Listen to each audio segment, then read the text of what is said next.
Shalom.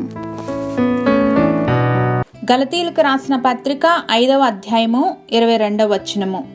Galatians chapter 5 verse 22.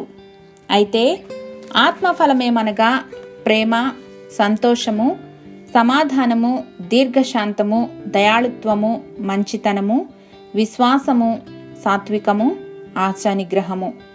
But the fruit of the Spirit is love, joy, peace, forbearance, kindness, goodness, faithfulness, gentleness and self-control.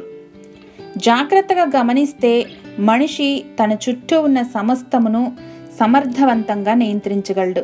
కానీ తనను తాను నియంత్రించుకోవటం అంటే స్వీయ నియంత్రణ కష్టమనిపిస్తుంది. చాలా ఈజీగా చిన్న చిన్న విషయాలకు కోపం వస్తూ ఉంటుంది. ఆ తరువాత వాటిని గురించి ఆలోచిస్తే మనకే చాలా సిల్లీగా ఉంటుంది. అయితే మనం చెయ్యాలనుకున్నది చేయలేకపోవటం, చేయొద్దు అనుకున్నది చేస్తుంటాం. కాబట్టి మన శక్తితో కాక పరిశుద్ధాత్మ దేవుని సహాయము ద్వారా ఈ ఆత్మ ఫలము మన జీవితాల్లో కనపరచడం చాలా సులభం.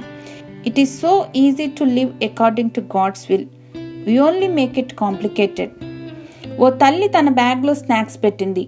ఆ స్నాక్స్ తన పిల్లల కోసమే. పిల్లలు వెళ్ళి బ్యాగ్ నుండి స్నాక్ తీసుకోవటానికి సర్వ హక్కులు, స్వాతంత్ర్యం ఉన్నాయి. అవి పిల్లల కొరకే ఉంచబడ్డాయి. It's just up to children to go and get one. ASHA నిగ్రహం కూడా అంతే. పరిశుద్ధాత్మ దేవుడు మనలో ఉంచారు. దానిని మనం సంగ్రహించి మన జీవితంలో కనపరచటమే. దేవా, మా జీవితంలో మేము తప్పిపోతున్న ప్రతి సందర్భాన్ని మీ పాదాల వద్దకు తెస్తున్నాం. పరిశుద్ధాత్మ ద్వారా మాలో జరిగిస్తున్న ఫలమును మేము కృప ద్వారా గుర్తించులాగున జ్ఞానమును అనుగ్రహించమని క్రీస్తు నామములో అర్థించి పొందుకొని ఉన్నాం మా తండ్రి. ఆమెన్.